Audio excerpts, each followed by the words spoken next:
আচ্ছা স্টুডেন্টস, আমি আছি ক্লাস 9-এর একটা চ্যাপ্টার, সেটা হচ্ছে অ্যাসিড, ক্ষার ও লবণ। সেটা নিয়ে একটু আলোচনা করব তোমাদের সঙ্গে। দেখে নাও যে অ্যাসিড, ক্ষার ও লবণ এটা পড়তে গিয়ে প্রথম যে টপিকটা নিয়ে আমরা আলোচনা করব আজকে, সেটা হচ্ছে অ্যাসিড। তো অ্যাসিড কি, অ্যাসিড কাকে বলে সেটা আমাদের জানতে হবে। তো অ্যাসিড অবশ্যই কি একটা রাসায়নিক পদার্থ, কেমিক্যাল, যেটা কি করে শুধুমাত্র এইচ প্লাস আয়ন বর্জন করে। অ্যাসিড হলো সেই সমস্ত পদার্থ যারা শুধুমাত্র ধনাত্মক আয়ন হিসাবে কি উৎপন্ন করবে, এইচ প্লাস বা হাইড্রোজেন আয়ন উৎপন্ন করবে, অন্য কোনো ধনাত্মক আয়ন উৎপন্ন করবে না। তার মানে কি, অ্যাসিড হলো সেই সমস্ত পদার্থ যারা ধনাত্মক আয়ন হিসাবে শুধুমাত্র এইচ প্লাস আয়ন উৎপন্ন করে, কোনো রকম অন্য আয়ন যেমন Na plus, K plus, Ca2 plus এই আয়নগুলো উৎপন্ন করবে না। এখন জলীয় দ্রবণে যদি আমরা কি করি, এই রাসায়নিকটাকে যুক্ত করি, অর্থাৎ অ্যাসিডকে যদি জলীয় দ্রবণে আমরা মিশ্রিত করি, অর্থাৎ জলীয় দ্রবণ অর্থাৎ জলকে আমরা কী হিসাবে ব্যবহার করছি, এখানে দ্রাবক হিসাবে ব্যবহার করছি। তাহলে জলীয় দ্রবণে কী ঘটনাটা ঘটে সেটা হচ্ছে, যেহেতু এই হাইড্রোজেন আয়ন যেটা অ্যাসিড কী করছে, বর্জন করছে, সেটা খুবই অস্থায়ী অর্থাৎ আনস্টেবল, খুবই অস্থায়ী।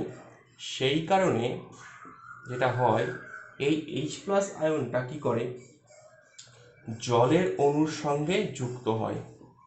অ্যাসিডের এইচ প্লাস আয়ন জলের H2O অণুর সঙ্গে যুক্ত হয়ে যেটা উৎপন্ন করে সেটা হচ্ছে H3O প্লাস, অর্থাৎ হাইড্রোনিয়াম আয়ন।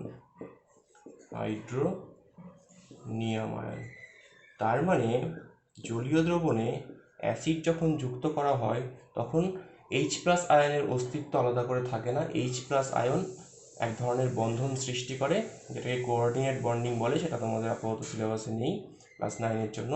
যাই হোক, এই রাসায়নিক বন্ধন দ্বারা এইচ প্লাস আয়ন, উৎপন্ন এইচ প্লাস আয়ন জলের অণুর সঙ্গে যুক্ত হয়ে উৎপন্ন করে hydronium ion, that is H3O plus. তোমাকে যদি প্রশ্ন করে যে অ্যাসিড জলীয় দ্রবণে কি আয়ন উৎপন্ন করে, এইচ প্লাস আয়ন নাকি H3O প্লাস আয়ন অর্থাৎ হাইড্রোনিয়াম আয়ন, তাহলে তোমার উত্তর হবে কি H3O প্লাস আয়ন। কেন? কারণ এইচ প্লাস আয়নের অস্তিত্ব বা এটা খুব কম স্থায়ী বলে এর অস্তিত্ব আলাদা করে জলীয় দ্রবণে থাকে না। তাহলে এটা তোমার আনসার হবে যে জলীয় দ্রবণে, তার মানে জলীয় দ্রবণে H3O প্লাস আয়ন উৎপন্ন করে। অ্যাসিডের সংজ্ঞা তাহলে কি, অ্যাসিড হলো সেই সমস্ত পদার্থ যারা জলীয় দ্রবণে হাইড্রোনিয়াম আয়ন উৎপন্ন করে একমাত্র ধনাত্মক আয়ন হিসাবে। ঠিক আছে, তাহলে এটা হচ্ছে অ্যাসিডের বেসিক তোমাদের সংজ্ঞা। এইবার তোমাদের যেটা জানতে হবে সেটা হচ্ছে, অ্যাসিডের তো বিভিন্ন শ্রেণীবিন্যাস আছে, শ্রেণী বিভাগ আছে, সেইগুলো নিয়ে আমরা একটু দেখে নিই। অ্যাসিডের শ্রেণী বিভাগ, এগুলো জানাটা উচিত অ্যাসিড পড়তে গেলে।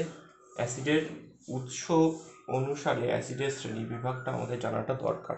এবং এই তত্ত্বটাকে তোমাদের বই অনেক সময় কি আছে, আরহেনিয়াসের তত্ত্ব কী হিসাবে লেখা আছে, যে আরহেনিয়াসের তত্ত্ব অনুসারে অ্যাসিডের সংজ্ঞা দাও। তখন আমরা এটাকেই কি বলি, আরহেনিয়াসের তত্ত্ব বলে থাকি। ঠিক আছে, এটা আমরা উপরে আলোচনা করলাম আরহেনিয়াসের তত্ত্ব অনুসারে। এখন যেটা হচ্ছে অ্যাসিডের শ্রেণীবিভাগটা খুব সোজা জিনিস, সেটা আমরা জানি। সেটা হচ্ছে কি, একটা হচ্ছে জৈব, আর হচ্ছে কি অজৈব। দেখে নাও খুব ঝটপট করে এগুলো, জৈব অজৈব। জৈব অ্যাসিড মানে হচ্ছে কি, জৈব পদার্থ থেকে অর্থাৎ জীবদেহ থেকে যেগুলো পাই। জীবদেহ মানে হচ্ছে কি, সেটা কি হতে পারে, প্ল্যান্টস হতে পারে, অর্থাৎ কি গাছপালা হতে পারে, সেটা কি হতে পারে, অ্যানিমালস হতে পারে, উদ্ভিদ দেহ হতে পারে, প্রাণী দেহ হতে পারে, অথবা কি টিস্যু হতে পারে। কোষ থেকে আমরা যে অ্যাসিডগুলো পাই সেগুলো হচ্ছে জৈব অ্যাসিড। জৈব অ্যাসিডের উদাহরণ তোমরা নিশ্চয়ই জানো, তোমাদের বাড়ির কাজে যেমন ব্যবহার করা হয় কি, অ্যাসিটিক অ্যাসিড। অ্যাসিটিক অ্যাসিডের সংকেত হচ্ছে কি CH3CH। এটাকে আমরা আরেকটা নামে চিনি, নিশ্চয়ই তোমরা জানো, সেটা হচ্ছে কি ভিনিগার, তাই না? ভিনিগার কোথায় ব্যবহার করা হয়, মাছ মাংস রান্নাকালে। করতে। চাউমিন দেখবে দোকানে যে চাউমিন রান্না করে সেখানে ভিনিগার দেওয়া হয়। এছাড়া কি আর কি হতে পারে, ধর পিঁপড়ে যখন কামড়ায়, পিঁপড়ের হুল,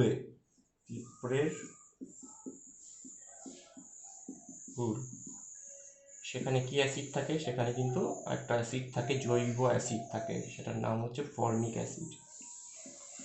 ঠিক আছে, ফর্মিক অ্যাসিডের ফর্মুলা হচ্ছে HCOOH। তারপরে ধরো বিভিন্ন যে লেবু, পাতিলেবু হোক, কমলা লেবু হোক, সমস্ত লেবুতে সাইট্রাস যে ফ্রুটগুলো, কি অ্যাসিড থাকে, সাইট্রিক অ্যাসিড থাকে। ঠিক আছে, সাইট্রিক অ্যাসিড, সেগুলো সব জৈব অ্যাসিড। দেখো জীবদেহ থেকে পাচ্ছে এগুলো সব। তারপর ধরো তেঁতুলে কি থাকে, তেঁতুলের থাকে টার্টারিক অ্যাসিড, টার্টারিক। আপেলে কি থাকে, ম্যালিক অ্যাসিড। দইয়ে কি থাকে, ল্যাকটিক অ্যাসিড। যাই হোক, এই যে অ্যাসিডগুলো, এই অ্যাসিডগুলো কিন্তু মনে রাখতে হবে, এদের সাধারণ একটা বৈশিষ্ট্য হলো এরা খুব দুর্বল অ্যাসিড। এই অ্যাসিড খুব দুর্বল। এখন দুর্বল অ্যাসিড কাকে বলে, বা উইক অ্যাসিড। দুর্বল অ্যাসিড হচ্ছে সেইগুলো, ধরো আমরা অ্যাসিটিক অ্যাসিডটা দেখছি, কি অ্যাসিড দেখছি, অ্যাসিটিক অ্যাসিড। অ্যাসিটিক অ্যাসিডে যদি 100টা অণু থাকে, 100টা অ্যাসিডের অণু, সেই 100টা অ্যাসিডের অণু থেকে হয়তো দেখবে এর মধ্যে থেকে শুধুমাত্র 5টা কি 10টা অণু জলীয় দ্রবণে কি উৎপন্ন করবে, বিয়োজিত হয়ে H+ আয়ন উৎপন্ন করে। তাহলে বাকি যে 95টা সেগুলো অণু হিসাবেই থাকে। বাকি 95টা অণু কি হিসাবে থাকে, বাকি 95টা অণু হিসাবেই থাকে, আয়ন উৎপন্ন করে না। তার মানে কি, অ্যাসিডের তীব্রতা সেটা কতটা দুর্বল হবে বা কতটা তীব্র হবে সেটা নির্ভর করবে কিসের উপর, যে তার কতগুলো অণু জলীয় দ্রবণে কি উৎপন্ন করছে, H+ আয়ন উৎপন্ন করছে। যত বেশি H+ আয়ন উৎপন্ন করবে তত সেই অ্যাসিডটা তীব্র অ্যাসিড হবে। তাহলে এক্ষেত্রে দেখতে পাচ্ছ যে অ্যাসিটিক অ্যাসিড, আমি একটু লিখি, যেমন CH3COOH, এটা হচ্ছে অ্যাসিটিক অ্যাসিডের ফর্মুলা। এখান থেকে অ্যাসিটিক অ্যাসিডটা যখন বিয়োজিত হয় তখন 5টা কি 10টা অণু সেখানে কি উৎপন্ন করবে, H+ আর CH3COO- আয়ন উৎপন্ন করবে। অর্থাৎ এই যে তোমার জৈব অ্যাসিড, এই জৈব অ্যাসিডের যে জলীয় দ্রবণ, জৈব অ্যাসিডের জলীয় দ্রবণে কি থাকে, তাহলে জৈব অ্যাসিডের জলীয় দ্রবণে, জৈব অ্যাসিডের জলীয় দ্রবণে যদি প্রশ্ন করে কি থাকে, অবশ্যই দুটো জিনিসই থাকে, অর্থাৎ আয়নও থাকে, আর যেহেতু সমস্ত অণুগুলো বিয়োজিত হতে পারেনি, অণু হিসাবেও বর্তমান। তাহলে অণুও বর্তমান, আয়নও, দুটো জিনিসই একসঙ্গে কিন্তু থাকে, অবস্থান করে জৈব অ্যাসিডের জলীয় দ্রবণ, সেজন্য তারা খুব বেশি শক্তিশালী অ্যাসিড নয়। তাহলে এই হচ্ছে আমাদের কি গেল, জৈব অ্যাসিড নিয়ে আমাদের আলোচনা গেল। এইবার দেখো এইখানে আমরা একটা জিনিস লিখেছি, সেটা হচ্ছে কি অজৈব অ্যাসিড। অজৈব অ্যাসিড হচ্ছে মিনারেল অ্যাসিডও বলি এটাকে, কি বলি, মিনারেল অ্যাসিড। তাহলে অজৈব কথা থেকেই তুমি বুঝতে পারছো, নির্জীব পদার্থ থেকে অর্থাৎ মিনারেল বা খনিজ থেকে যে অ্যাসিডগুলো পাচ্ছি, আমাদের মাটির মধ্যে বা বিভিন্ন সমুদ্রে যে খনিজ পদার্থ থাকে, খনিজ পদার্থ থেকে যে অ্যাসিডগুলো পাওয়া যায় সেগুলো হচ্ছে কি বলবো, বিভিন্ন মৌল থেকে সেই অ্যাসিডগুলোকে আমরা কি বলবো, খনিজ অ্যাসিড বা অজৈব অ্যাসিড। এখন এই অজৈব অ্যাসিডগুলোর উদাহরণ, আমরা নামগুলো আমাদের নিশ্চয়ই চেনা আছে, যেমন ধরো HCl, তাই না, H2SO4, যেগুলো মোস্ট কমন অ্যাসিড। তারপরে ধরো HNO3, তারপরে H3PO4 phosphoric acid, H2S hydrogen sulphide. তো এইগুলো সব, এটা হচ্ছে কি hydrochloric acid, sulphuric acid, nitric acid, phosphoric acid, hydrogen sulphide, তারপরে কার্বনিক অ্যাসিড, এগুলো সমস্ত কিন্তু অজৈব অ্যাসিড। বুঝতে পারলে? এবং এই অ্যাসিডগুলো সাধারণত কি হয়, সাধারণত বলছি, সাধারণত খুব শক্তিশালী, সাধারণত খুব শক্তিশালী। তাহলে দুর্বল অ্যাসিড হচ্ছে জৈব অ্যাসিড, আর অজৈব অ্যাসিডগুলো সাধারণত খুব শক্তিশালী। কথার মানেটা হচ্ছে কি, এখানে ধরো যদি 100খানা HCl অণু নিই, 100 HCl অণু যদি নেওয়া হয়, বুঝতে পারছো, তাহলে সেই 100টার মধ্যে হয়তো 100টাই কি উৎপন্ন করবে, H প্লাস আয়নে পরিণত হয়ে যাবে। প্রায় সমস্ত অণুগুলোই কিসে পরিণত হয়, H প্লাস আয়ন উৎপন্ন করবে। অর্থাৎ কী হবে, HClটা ভেঙে গিয়ে কি উৎপন্ন করবে, H প্লাস আর Cl মাইনাস, এরকম প্রত্যেকটা অণুই 100খানা H প্লাস 100খানা Cl মাইনাস আয়ন উৎপন্ন করবে। ঠিক আছে, তার মানে এদের জলীয় দ্রবণে আমরা বলতে পারি অজৈব অ্যাসিডের যে জলীয় দ্রবণ, তাহলে যদি প্রশ্ন করে যে অজৈব অ্যাসিডের জলীয় দ্রবণে কি থাকে, সেখানে যেহেতু সমস্ত অণুই কিসে পরিণত হয়, আয়নে পরিণত হয়, তাহলে শুধুমাত্র কিসের অস্তিত্ব থাকে, শুধুমাত্র আয়ন থাকে না জলীয় দ্রবণে, অণু আকারে থাকে না, প্রায় শুধুমাত্র আয়ন থাকে, এবং এই আয়নগুলো যত বেশি থাকে তত সেটা শক্তিশালী কি হবে, অ্যাসিড হবে। অবশ্যই ব্যতিক্রমও আছে এখানে। ব্যতিক্রম বলতে দেখো এখানে যেমন এই যে অ্যাসিডটা, এটা যদিও অজৈব অ্যাসিড, অর্থাৎ এর নাম হচ্ছে আমরা কি জানি, কার্বনিক অ্যাসিড, বুঝলে, কার্বনিক অ্যাসিড, যেটা তোমরা নিশ্চয়ই খেয়েছো বলতে কি, কোল্ড ড্রিঙ্কসের ভেতর যে ঝাঁঝালো যে টেস্টটা, সেটা কিসের জন্য হয়, কার্বন ডাইঅক্সাইড জলের সঙ্গে যুক্ত হয়ে এই কার্বনিক অ্যাসিডটা উৎপন্ন করে। এই অ্যাসিডটা কিন্তু মৃদু অ্যাসিড, দুর্বল মানে আরেকটা টার্ম হচ্ছে মৃদু, হ্যাঁ ভালো শব্দ, মৃদু অ্যাসিড। তো মৃদু অ্যাসিড, বেশিরভাগ অ্যাসিডই শক্তিশালী, কিন্তু কার্বনিক অ্যাসিড যদিও এটা ব্যতিক্রম, তাহলে ঠিক আছে, ব্যতিক্রম, যে কার্বনিক অ্যাসিড অজৈব অ্যাসিড হলেও সেটা কি মৃদু অ্যাসিড। ক্লিয়ার হলো? তাহলে এই হচ্ছে অ্যাসিডের কি বেসিক, আমরা একটা কি পেলাম, আমরা বেসিক ধারণাটা এখানে পেলাম। এবার দেখো এর পরের যে অংশটা, সেটা হচ্ছে কি অ্যাসিডের একটা ছোট্ট টেকনিক্যাল টার্ম একটু দেখে নাও, ক্ষারকীয়তা। ক্ষারকীয়তা বলতে কি বোঝায়, অ্যাসিডের ক্ষারকীয়তা মানে অ্যাসিডের যে একটি অণু, যে কোনো একটা অ্যাসিডের একটি অণু থেকে যতগুলো H প্লাস আয়ন উৎপন্ন হয়, সেই সংখ্যাকে কি বলা হয়, সেই অ্যাসিডের ক্ষারকীয়তা। যেমন একটা উদাহরণ দিলে তুমি বুঝতে পারবে, যেমন ধরো HCl আছে, কি আছে, HCl এর একটা অণু থেকে কি উৎপন্ন হয়, একটা H প্লাস আয়ন উৎপন্ন হতে পারে, তাই কি এটা, এই অ্যাসিডের ক্ষারকীয়তা হচ্ছে 1, তাই এটাকে আমরা কি অ্যাসিড বলি, একক্ষারীয় অ্যাসিড। HNO3 থেকেও দেখো একটাই H প্লাস আয়ন, H প্লাস আর NO3 মাইনাস আয়ন উৎপন্ন করে, একটাই H প্লাস আয়ন। আমি নেগেটিভ আয়নের দিকে তাকাবো না, দেখো অ্যাসিড কী করে, বিভিন্ন রকমের ঋণাত্মক আয়ন উৎপন্ন করতে পারে, কিন্তু ধনাত্মক আয়ন হিসাবে শুধুমাত্র কি উৎপন্ন করবে, H প্লাস উৎপন্ন করবে। যেমন H2SO4, এখান থেকে দেখো H2 মানে 2H প্লাস, তাহলে কটা আয়নিত হাইড্রোজেন উৎপন্ন হচ্ছে, সেটা হচ্ছে দুটো, তাই H2SO4টা হচ্ছে কি দ্বিক্ষারীয় অ্যাসিড। H2SO3 এর নাম হচ্ছে সালফিউরাস অ্যাসিড, মনে রাখবে পার্থক্যটা, সালফিউরাস, H2SO4 সালফিউরিক। তাহলে সালফিউরাস অ্যাসিড থেকেও কিন্তু কি হয়, দুটো H প্লাস আয়ন আয়নিত হয়ে বেরিয়ে আসে, H2 দুটো, আর দ্বিক্ষারীয় অ্যাসিড। কার্বনিক অ্যাসিড H2CO3, সেখান থেকেও 2H প্লাস অর্থাৎ দুটো দ্বিক্ষারীয় অ্যাসিড। H3PO4, এটাকে আমরা কি নামে চিনি, ফসফরিক অ্যাসিড, কি বলে, ফসফরিক অ্যাসিড। তাহলে ফসফরিক অ্যাসিড থেকে দেখো কটা হাইড্রোজেন আছে, 3টে, এবং 3টে হাইড্রোজেনই কি হচ্ছে, আয়নিত হচ্ছে, তাই এখানে এটা কত ক্ষারীয়, ত্রিক্ষারীয় অ্যাসিড। অ্যাসিটিক অ্যাসিডে দেখো যদিও দেখে মনে হচ্ছে এখানে 3 আর এখানে 4টে হাইড্রোজেন, কিন্তু কোন হাইড্রোজেনটা শুধুমাত্র মুক্ত হয়, এই H প্লাস আয়নটা মুক্ত হয়, একটা আয়নই মুক্ত হয়, তাই কিন্তু সবসময় হাইড্রোজেনের সংখ্যা থেকে ক্ষারকীয়তা বার করা যাবে না। যতগুলো আয়নিত বলা হয়েছে, কি বলা হয়েছে, আয়নিত হাইড্রোজেন, সব হাইড্রোজেন আয়নিত নাও হতে পারে, যেমন এক্ষেত্রে ব্যতিক্রম, তাই তো, এটা ব্যতিক্রম। এই দুটো অ্যাসিটিক অ্যাসিডের ক্ষারকীয়তা কত, 1, তাই একক্ষারীয়। এটা হচ্ছে কি দেখো ফসফরিক অ্যাসিড, ওইটা গেল, এটা অ্যাসিটিক অ্যাসিড, এটা হচ্ছে ফসফরাস অ্যাসিড, ঠিক আছে, ফসফরাস অ্যাসিড। এই ফসফরাস অ্যাসিডের ক্ষেত্রে দেখো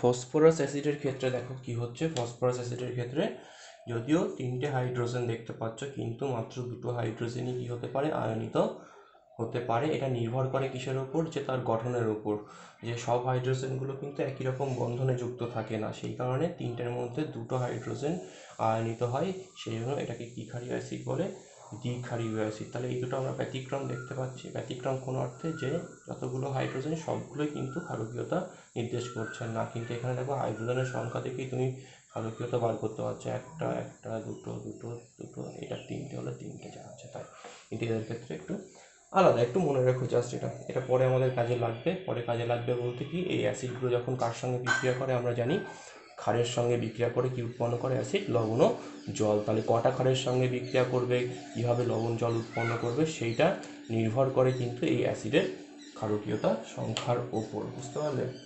আচ্ছা, এরপরে যেটা আমরা বলবো সেটা হচ্ছে কি, তাহলে এই তো গেল অ্যাসিড, ঠিক আছে, ভালো কথা। তাই অ্যাসিডকে আমরা কী করে শনাক্ত করব যে এইটা অ্যাসিড? অ্যাসিডের টেস্ট কীরকম? অম্ল, সেটা তো মুখে দিয়ে বোঝা যাচ্ছে, কিন্তু সব অ্যাসিডকে তো মুখে দিয়ে টেস্ট করতে পারবো না। তাহলে অ্যাসিডের এবং শনাক্তকরণ, অ্যাসিডের শনাক্তকরণ, অ্যাসিড বলো বা যে কোনো রাসায়নিক, এখানে এগুলো লিখছি আমরা, অ্যাসিড হোক বা ক্ষার হোক বা লবণ, ওগুলো নিয়ে আমরা পরে আলোচনা করবো। আপাতত অ্যাসিডের যদি আমাদের কী করতে হয়, শনাক্তকরণ করতে হয়, এবং তার বৈশিষ্ট্যগুলো, একই কথা, অ্যাসিডের বৈশিষ্ট্য, তো বৈশিষ্ট্যগুলোই তার শনাক্তকারী ধর্ম নাকি। তো এখানে বৈশিষ্ট্য বলতে আমরা বোঝাই, এখানে আমরা শনাক্তকরণ করতে আমরা একটা রাসায়নিক ব্যবহার করি।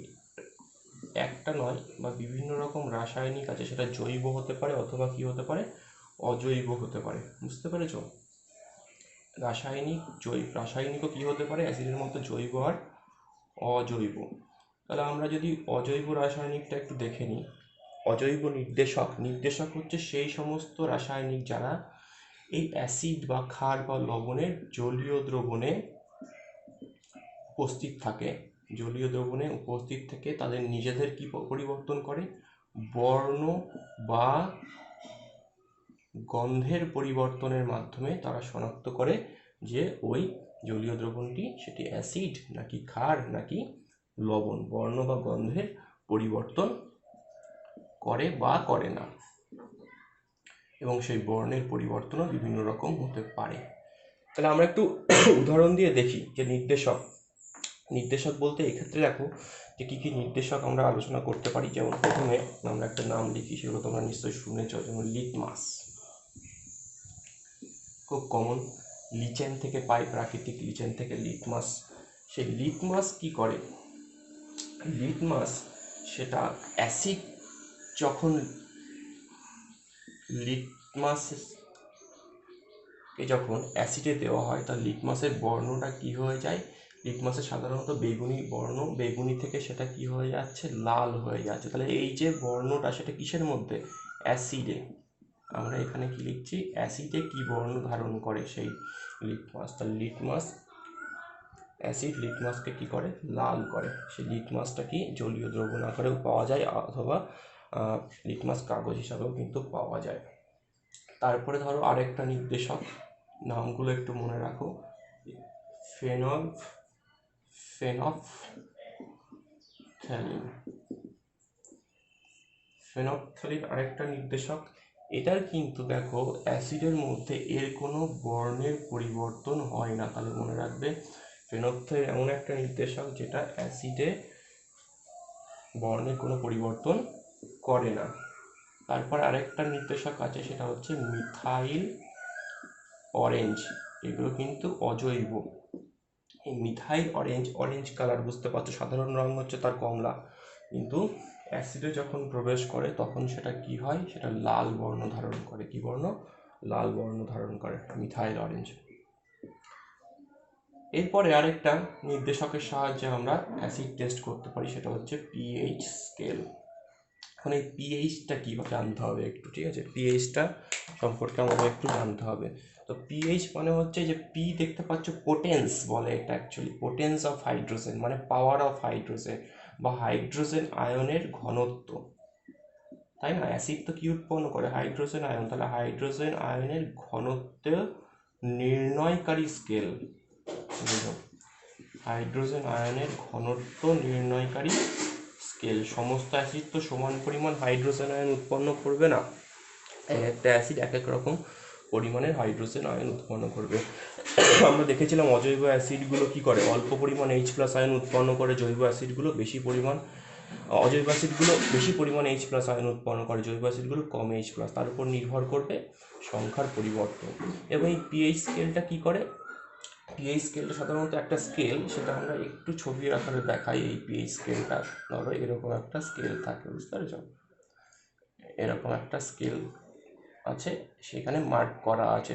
ধরো সব থেকে যারা এই সাইডে থাকে মানে খুব বেশি অ্যাসিডিক বিহেভিয়ার হলে একদম কমপ্লিট তোমার কি আছে সেটা রেড করা আছে। আস্তে আস্তে আস্তে আস্তে স্কেলটায় কালারটা অল্প রেড, আরও অল্প হতে হতে মাঝখানটা কি আছে এরকম তোমার ধরো এইখানে এখানে গ্রিন আছে, মাঝখানে এখানে ইয়েলো আছে, তারপরে একদম গ্রিন আছে, হ্যাঁ, তারপরে কি আছে এই দিকটা ব্লু আছে, দিকটা আর একটু বেশি ব্লু আছে, দিকটা আর একটু বেশি ব্লু আছে, এই দিকটা একদম কমপ্লিট এরকম ব্লু আছে। তার মানে এরকমভাবে কালার চেঞ্জ হয়। তোমার পিএইচ পেপার পাওয়া যাচ্ছে বা এরকম সলিউশন পাওয়া যায়, সেখানে এবার কি হয় একদম দেখো এই যে এইচ প্লাস আয়ন যত বেশি থাকবে, তাহলে এইচ প্লাস আয়ন যত বেশি থাকে অ্যাসিড তো কী করে বেশি এইচ প্লাস আয়ন উৎপন্ন করে, তাই না, বেশি এইচ প্লাস আয়ন উৎপন্ন করে। এখন এইচ হচ্ছে ধরো এইচ প্লাস আয়নের ঘনত্ব। এখন যত এই সাইডটা দেখতে পাচ্ছ আমি ড্রয়িংয়ে কী করেছি, এইচ প্লাস আয়নের ঘনত্বটা এই হচ্ছে এইচ প্লাস আয়ন, এই হচ্ছে এইচ প্লাস আয়ন দেখতে পাচ্ছ, আর এইটা হচ্ছে ওইচ মাইনাস আয়ন। যাই হোক এটা পুরোটা ড্র করতে হবে না, এটা ওইচ মাইনাস, সাদাটা অংশ হচ্ছে ওইচ মাইনাস, এটা এইচ প্লাস। তাহলে এইচ প্লাস আয়নটা কোন দিকে বেশি আছে, তাহলে যেদিকে এইচ প্লাস আয়ন বেশি থাকে সেই দিকে রঙটা কী আছে, লাল আছে, সব থেকে বেশি লাল আছে। যত আস্তে আস্তে এইচ প্লাস আয়নটা কমছে, যে অ্যাসিডগুলোর এইচ প্লাস আয়নটা অত বেশি উৎপন্ন হয় না সেই অ্যাসিডগুলো পিএইচ স্কেলে কী কালার ধারণ করে, অল্প লাল, অল্প লাল থেকে আস্তে আস্তে হলুদ, হলুদ থেকে কী হচ্ছে সবুজ, সবুজটা হচ্ছে নিউট্রাল বলি আমরা, নিউট্রাল, যার পিএইচ হচ্ছে 7। তাহলে পিএইচ স্কেলটা কত থেকে শুরু হচ্ছে, পিএইচ শুরু হচ্ছে কত থেকে, 0 থেকে, 0, 1, 2, 3, 4, 5, 6, 7 এরকম করে 8, 9, 10। এখানে এইচ প্লাস আয়নের ঘনত্ব খুব কমে যাচ্ছে, তো পিএইচ স্কেলে পিএইচের মান বাড়লে এইচ প্লাস আয়নের সংখ্যা কমতে থাকে। তার মানে কি অ্যাসিড ধর্ম এদিকে গেলে কমতে থাকে। তাহলে অ্যাসিড ধর্ম কোন দিকে বৃদ্ধি পায়, বাঁ দিকে। তাহলে এইদিকে কি হচ্ছে, লেফট সাইডে অ্যাসিড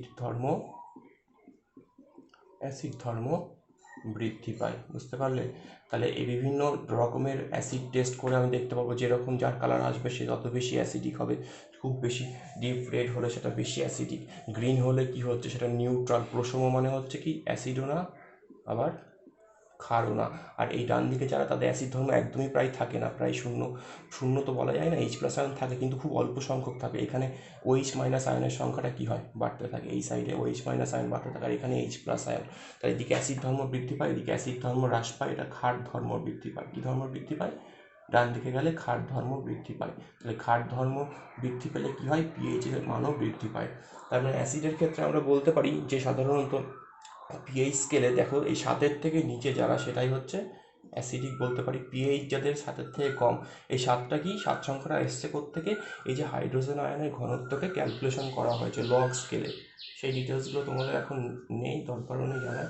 লগ স্কেলে ক্যালকুলেশন করে অ্যাসিডের ঘনত্ব তুলনামূলক আলোচনা করে আমরা এই স্কেলটা তৈরি করতে পেরেছি, করে দেখেছি যে যাদের পিএইচটা 7 থেকে নিচে তারা হচ্ছে অ্যাসিডধর্মী, এবং যত বেশি কম, যেমন ধরো আমাদের পাকস্থলীতে কি আছে, HCl আছে। আমাদের খাবার যে হজম হওয়ার জন্য পাকস্থলীর যে ওয়াল, ভেতরে ইনার ওয়াল, সেখান থেকে কি বেরিয়ে আসে, HCl ক্ষরিত হয়, এবং এই HClটা কিন্তু খুব তীব্র অ্যাসিডিক ধর্ম। তাহলে HCl এর পিএইচ কিন্তু আমাদের 1 থেকে 2 মধ্যে থাকে মোটামুটি। HCl বা যে কোনো অজৈব যে অ্যাসিডগুলো সেগুলো খুব তীব্র অ্যাসিড, সেগুলোর পিএইচটা 1, 2, 3। আর যেগুলো জৈব অ্যাসিড, যেমন ধরো কি লেবুর রস বলো, বাকি ম্যালিক অ্যাসিড বলো, ফর্মিক অ্যাসিড, সেগুলোর পিএইচটা কিন্তু মোটামুটি 4, 5 এরকম জায়গাতে থাকে। সুতরাং বিভিন্ন অ্যাসিডের ক্ষেত্রে পিএইচের মানটা কী হবে, বিভিন্ন হবে। তাহলে কারা খুব তোমার স্ট্রং অ্যাসিড, যেমন ধরো এটা আমি স্কেলটা লিখি আবার এখানে 1, 2, 3, তাই না। তাহলে 1, 2, 3 এদের পিএইচ, এইখানে যাদের পিএইচ আছে তাদের মধ্যে কারা পড়বে, যেমন H2SO4, HCl, HNO3, এইগুলো সব অজৈব অ্যাসিড, এর পিএইচটা 1, 2, 3 মধ্যে থাকে, এবং এরা খুব আমরা কি জানি তীব্র, তাই না, তীব্র অ্যাসিড। আবার 3 পর থেকে যারা ধরো 5, 6, 7 এদিকে যারা আছে তারা কি হচ্ছে, তাদের উদাহরণ হিসাবে আমরা যদি বলতে পারি, ওই যে বলেছিলাম মনে আছে কার্বনিক অ্যাসিড, তারপরে কি যদি অজৈব কিন্তু তাও এটা মৃদু অ্যাসিড, অ্যাসিটিক অ্যাসিড, এগুলো সব কিন্তু কি মৃদু অ্যাসিড। আর পিএইচ এর মান যত বাড়ছে অ্যাসিডের তীব্রতা কমছে, মৃদু অ্যাসিড। তো এইভাবে পিএইচ স্কেলের সাহায্যে আমরা কী করতে পারি, অ্যাসিডকে শনাক্ত করতে পারি। ঠিক আছে, আরেকটা ইন্ডিকেটর আছে, সেটা হচ্ছে কি আমরা যেটা বলি সেটা হচ্ছে তোমার পিএইচ স্কেল, এটা একটা স্কেল অবভিয়াসলি, আর একটা ইন্ডিকেটর যেটা আছে সেটা 5 নম্বর পয়েন্ট, সেটা আমরা উপরে লিখি, এটা হচ্ছে ইউনিভার্সাল ইন্ডিকেটর, ইউনিভার্সাল বা সার্বজনীন নির্দেশক, ইউনিভার্সাল ইন্ডিকেটর। ঠিক আছে, সার্বজনীন নির্দেশক, এই সার্বজনীন নির্দেশকে কি হয়, বিভিন্ন রকমের এই ধরনেরই কি থাকে, স্কেল আছে, সেখানে বিভিন্ন কালার রিপ্রেজেন্টেশন আছে, এবং সার্বজনীন এই 5 নম্বর পয়েন্ট আমি উপরে লিখছি, সার্বজনীন যে কি আছে তোমার নির্দেশক আছে, সেখানেও তার বর্ণের যে পরিবর্তনটা, সেটা ভিপজিআর, তোমরা জানো বেনিয়া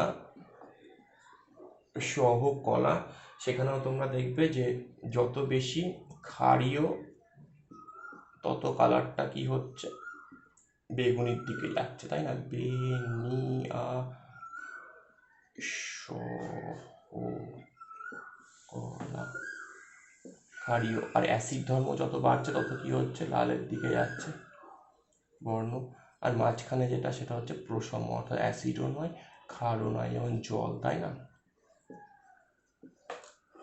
তো এইভাবে আমরা নির্দেশকের সাহায্যে কি করতে পারি, অ্যাসিডের সঙ্গে পরিচিত হতে পারি। ঠিক আছে, বোঝা গেল। তো নেক্সট ক্লাসে আমরা কি করব, আমরা অ্যাসিডের বিভিন্ন রাসায়নিক ধর্ম নিয়ে আলোচনা করব।